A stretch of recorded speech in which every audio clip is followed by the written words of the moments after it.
this is stuff you like, you can call me Ursa, and I really, really love Rose Tyler. So picture the scene. It's 2005. Doctor Who has been off the air and out of circulation for a decade.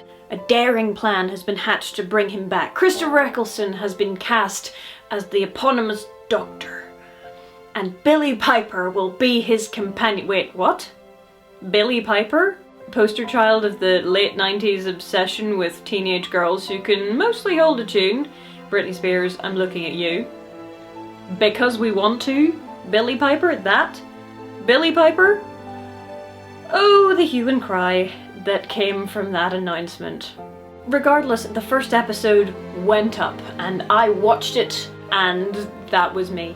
So let's talk about New Who, and a little bit about the first episode of New Who, which is also entitled Rose, and why it was kind of perfect for me, random 18 to 40 viewer who's only got the vaguest idea what's going on. There were a lot of reasons I loved Rose Tyler. I mean, she was my age. She was totally unimportant as the world counts these things. She has a dead-end job in a shop, no qualifications or particularly searing academic intelligence. She's not a gun-toting badass or a super scientist or a politician or a world leader, none of those things. Though I do love female characters, which are all of those things, but she's not. She's just there. Rose lives on a sink estate and has a slightly daffy mother. Her dad's dead and her boyfriend would rather go and watch the match than, you know, check and see if she's alright. Her job blowing up, be damned. Mickey will improve though. So will she, that's kind of the point. Rose is unremarkable, poor and ordinary and unqualified, and then she meets the Doctor and the Autons are attacking, and she's terrified, but she calls her mother and tries to get her out of danger, and she runs headlong into danger herself with something that resembles a plan, and it works. And she saves the Doctor and she defeats the Autons, and that's pretty good, really. Nesting consciousness? Easy. You were useless in there. You'd be dead if it wasn't for me. Yes, I would. Yes, in later seasons her writing could get a little erratic, not to mention all of the writing about her once she was gone, which was probably worse. And not everybody was thrilled with the whole, the Doctor and Rose, they're so in love, but I was totally thrilled with that because I identified very strongly with Rose and I was totally in love with the Doctor as well. The Doctor and the companions and Captain Jack and the whole show, really. Sadly, I did not end up transcending time and space and recreating myself as Ursa, Destroyer of Evil, but just give me time. And Rose's first arc in Doctor Who is one of my favourite things about the show in microcosm. Rose's first arc is about how travelling with the Doctor can make you a better person.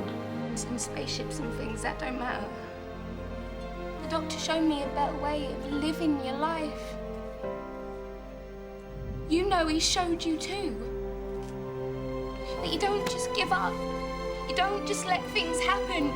You make a stand. You say no. When the inexplicable or the evil or the just plain unfair happens, she doesn't sit around and mope about it. She gets up and she tries to change it. The world is, I hope and believe, becoming a better place. And are there still a lot of really sucky things in it? Oh yes, but because of people who have stood up and said no, or indeed stood up and said yes, we're getting better. Russell T Davies stated that his goal with Doctor Who was to tell happy, positive stories about the human race, and I think that's Moffat's goal as well.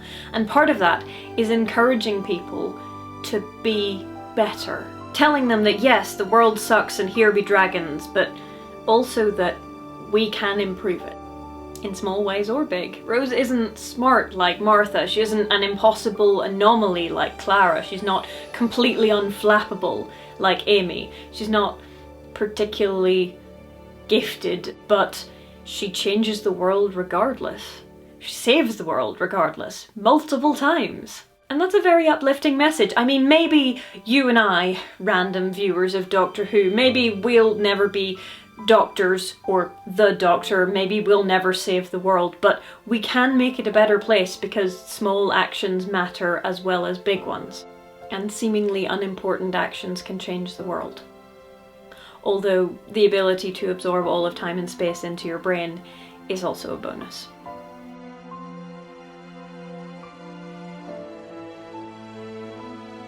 Geek Vision.